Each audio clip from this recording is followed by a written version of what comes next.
Hello everybody, welcome to the T.Y.B.Sc class. I am Dr. Jayashri Bandal from Microbiology Department, KTHM College, Nasik.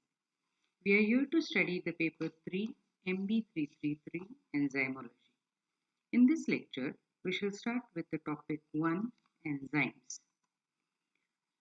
The topic deals with the structure of enzymes with special reference to the methods that are used to determine the amino acids at the active sites. The methods that are used to determine the amino acids at the active site can be categorized into two types, the physical methods and the chemical methods. Learning objectives of this lecture can be defined as the student at the end of the lecture should be able to define the active site and he should be able to describe the methods of active site mapping that are studied in this lecture, namely trapping the enzyme substrate complex and use of substrate analogues. To revise a little bit that we have already studied earlier, we shall start with the definition of the enzymes. Enzymes are biological catalysts. The structure of the enzyme has two components, the apoenzyme and the cofactor. The apoenzyme and the cofactor together form the holoenzyme. The holoenzyme is the complete enzyme and this is the active enzyme which is now ready for catalysis. The holoenzyme thus is enzyme plus the cofactor, whereas the enzyme without the cofactor is called as an apoenzyme, which is the inactive part or inactive type of the enzyme which can be activated only when the cofactor binds to it. The cofactors can be divided into two types, the inorganic cofactors and the organic cofactors. The inorganic cofactors are usually the metal ions, as we have seen in our earlier syllabus or the earlier class, that many of the enzymes require magnesium, like all the kinases require magnesium for their activity. There are certain enzymes which require zinc, some other enzymes require manganese. So this is the role that the metal ions are playing in the catalytic behavior of the enzymes. The organic type of cofactors are usually the vitamins, and this emphasizes the importance of vitamins in our diet because in absence of certain vitamins, the enzymes cannot be converted to the holoenzymes due to the lack of coenzymes, and thus they will not be able to catalyze some important reactions that are required for the metabolism of in our body. The enzyme structure can be studied at three levels: the primary structure, the secondary structure, the tertiary structure, and the quaternary structure.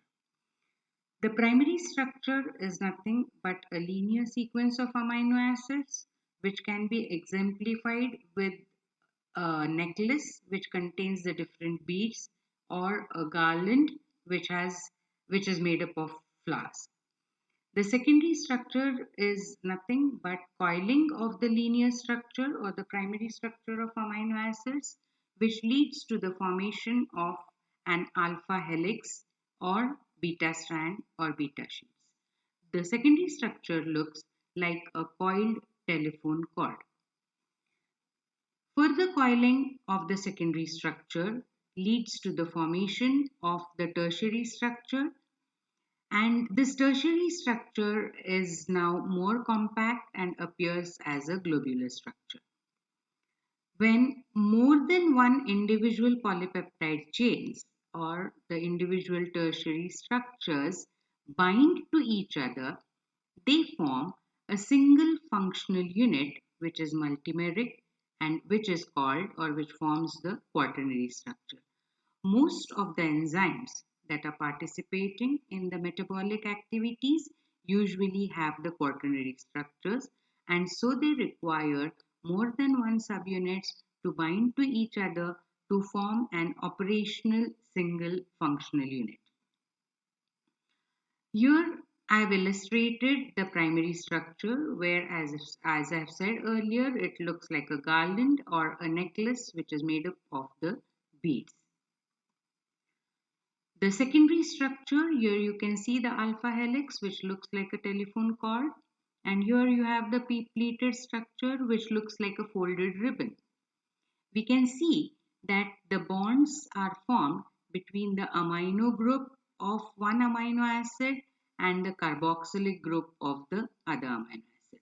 So, the secondary structure is formed due to the hydrogen bonding between the carbonyl, that is the carboxylic group, and the amino acid groups in the peptide backbone. Some amino acids have a tendency to form an alpha helix, while some others have the tendency to form a beta pleated sheet. And that is the reason why the proteins in the secondary structure, they can appear in the form of alpha, either the alpha helix or the beta pleated structure.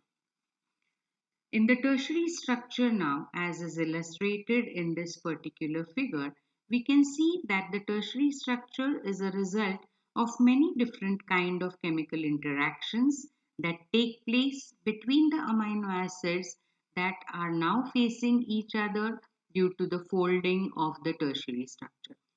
The different types of interactions are the hydrophobic interactions as seen here, the ionic bonding as seen here, the hydrogen bonding that we have already studied in the DNA structure, and the disulfide linkages are formed when two sulfur containing amino acids confront each other or are facing each other.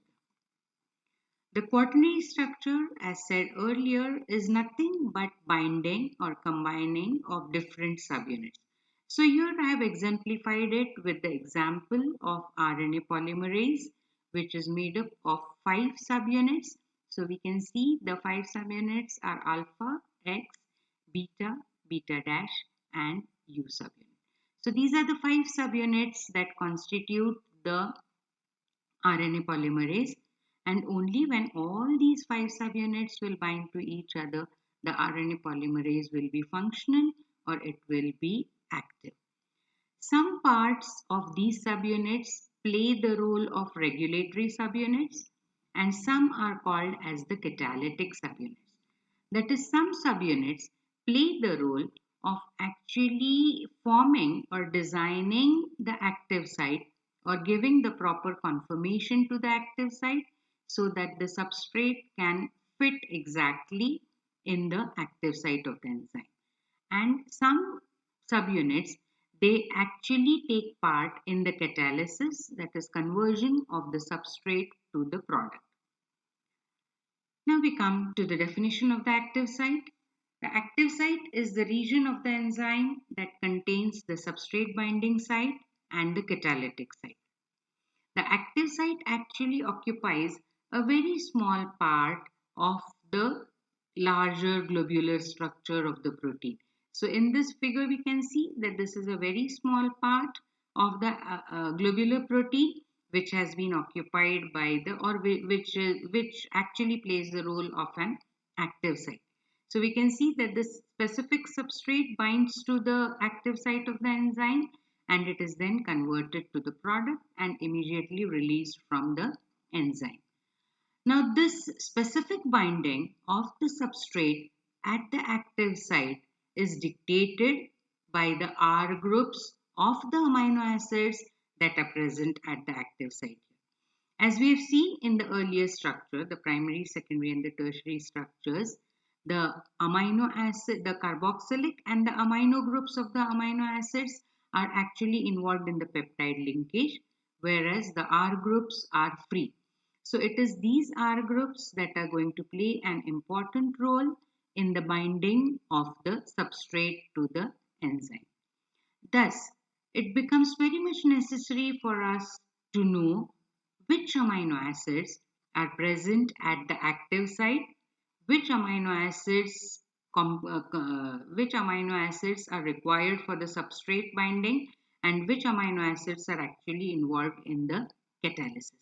And so, to understand how the enzyme works completely, it is very much necessary to map the enzymes, to map the amino acids that are present at the active site of the enzyme. The characteristics of the active site can be summarized as follows. The amino acids that are present at the active site, when in the primary structure, may be well separated from each other, but due to the folding and refolding that takes place during the secondary and the tertiary structure, these amino acids are brought together. And so, just opening up the structures, that is converting the tertiary structure to the secondary and secondary again unfolding to the primary, and then going for the hydrolytic cleavage of the proteins and analyzing the amino acids will not give you an idea which of those amino acids are present at the active site.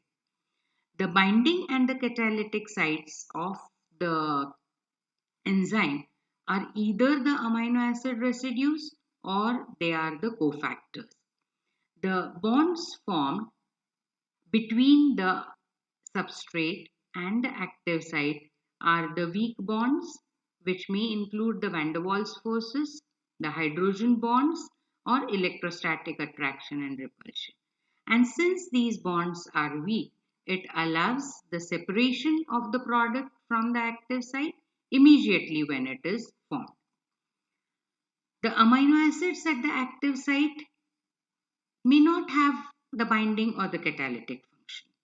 And so those amino acids which do not have either the binding function or the catalytic function may probably be contributing to the shape of the active site. And this shape of the active site is very much important for the specificity of the enzyme. That is, this is the reason why a particular enzyme will bind only to the particular substrate. That is, amylase can bind only to starch, it cannot bind to the lipids, neither can it bind to any other carbohydrates. The amino acids at the active site can be categorized, can be divided into polar amino acids and non-polar amino acids. And these polar and non-polar amino acids together make a hydrophilic and an hydrophobic environment which is not found anywhere else in the enzyme molecule. This also contributes to the specificity of the substrate binding at the particular active site. The polar amino acids amongst them contribute to the binding and the catalytic function. And these polar amino acids that are most likely found at the active site of the most of the enzymes are serine, tryptophan, tyrosine, lysine, arginine, histidine, aspartic acid, glutamic acid, and cysteine. The non-polar amino acids, as we have said earlier, also play an important role at the active site, and they are contributing to the shape of the active site, responsible for the specificity of the enzyme. That is, this is the reason why the enzyme will bind to a particular substrate only. So now we come down to the different methods that are used to map the amino acids that are present at the active site of an enzyme. The chemical methods include trapping the enzyme-substrate complex, use of the substrate analogues, enzyme modifications by chemical procedures, enzyme modification by treatment with protease, and enzyme modification by site-directed mutagenesis. Whereas the physical methods include X-ray crystallography and nuclear magnetic resonance, that is NMR. In this lecture, we are going to study the first two methods, namely trapping the enzyme substrate complex using different chemicals and using use of the substrate analogues. So, the principle behind the trapping of the enzyme substrate complex is a substrate fits in the active site specifically and it forms the enzyme substrate complex. The substrate is then converted to the product and the product is released from the active site immediately. All this process requires milliseconds or fraction of the seconds. And so it is very difficult for us to find out which is the exact place in the enzyme to which the substrate has been bound. That is, which is the exact part in the enzyme which can be denominated as the active site. So, to trap the enzyme substrate complex means to arrest the reaction or stop the reaction before the substrate is converted to the product. That is, when the enzyme is allowed to bind to the substrate and it is not allowed to convert the substrate to the product. So, trapping the enzyme substrate complex by using of the chemicals becomes an important method to find out which amino acids are present at the active site of the enzyme. So after you treat the enzyme and the substrate reaction mixture with the chemical, that is, to the enzyme substrate reaction mixture, you add that particular chemical. The chemical will bind to the enzyme substrate complex and thus it will not allow the substrate to dissociate from the enzyme. And then after arresting the enzyme substrate complex, we can now possibly be able to identify the substrate binding site. We can exemplify this with the example of a reversible reaction that is catalyzed by the enzyme fructose biphosphate aldolase. Fructose biphosphate aldolase is an enzyme which converts dihydroxyacetone phosphate and glyceraldehyde 3-phosphate to fructose 1,6-diphosphate. Thus, aldolase is an enzyme which binds to two substrates, then binds both these substrates and converts them to the product fructose 1,6-diphosphate. So to trap the enzyme substrate complex of this particular enzyme, the reaction mixture, that is dihydroxyacetone phosphate along with the enzyme, was treated with sodium borohydride, which is a strong reducing agent. The dihydroxyacetone phosphate, it binds with the lysine, which is amino group of the lysine, which is present at the active site of the enzyme and forms a Schiff's base complex. This Schiff's base complex in the normal conditions, that is when sodium borohydride is not present, will bind to the other substrate and then it will be converted to the product. But in presence of sodium borohydride, the Schiff's base complex is reduced because sodium borohydride is a strong reducing agent. Here you can see the place where it is being reduced, and this forms a complex which is called as the N-glycerine lysine, which is now an inactive enzyme and substrate complex which cannot bind to the other substrate and thus cannot be converted to the product. So we have been successful in converting the enzyme substrate complex to an inactive enzyme substrate complex which now cannot be converted to the product. And this enzyme substrate complex, which is called as the trapped enzyme substrate complex, now is isolated. It is removed from the reaction mixture and it is subjected to partial hydrolysis. After partial hydrolysis, you get many fractions of the enzyme substrate complex, and each fraction of that enzyme substrate complex is then subjected to further hydrolysis or peptide mapping, wherein you know which are the amino acids that are bound to the substrate portion or which remain bound to the substrate portion.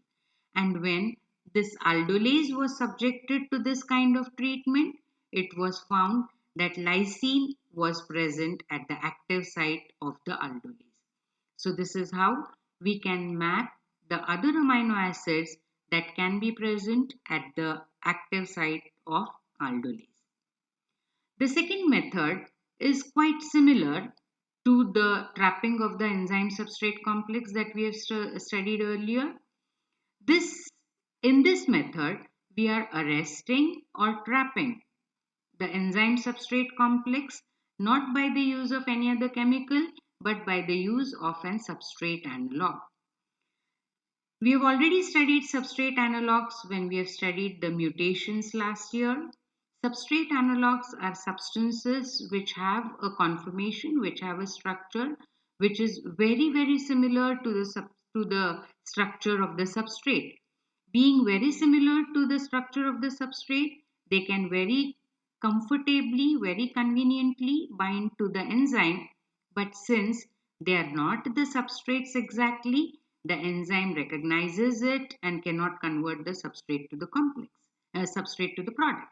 Thus, by use of substrate analogues also, we can trap or we can halt the reaction at this stage of enzyme substrate complex, wherein the substrate is not further converted to the product. The further steps remain the same, that is, the enzyme substrate complex is then isolated, it is subjected to partial hydrolysis and then peptide mapping. In this case, we can exemplify it with the example of chymotrypsine. A substrate analog of chymotrypsine is para-nitrophenyl acetate.